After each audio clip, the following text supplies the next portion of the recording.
কবি শুভ দাশগুপ্তের কবিতা স্বাধীনতা।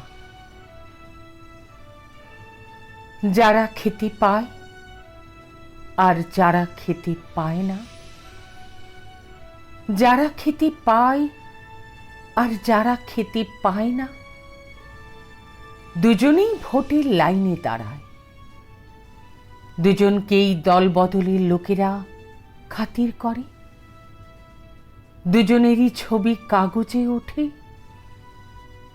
দুজনকেই ভারতবাসী বলে চিনতে ভুল হয় না। দুজনের আকাশ এক, বাতাস এক, নদী এক, পাহাড় এক, ঝর্ণা এক।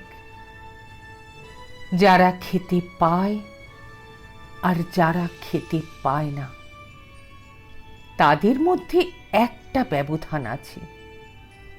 সেই ব্যবধানটার নাম পঞ্চাশোর্ধ্ব স্বাধীনতা। যারা খেতে পায় আর যারা খেতে পায় না,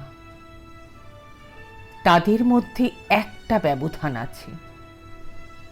সেই ব্যবধানটার নাম পঞ্চাশোর্ধ্ব স্বাধীনতা।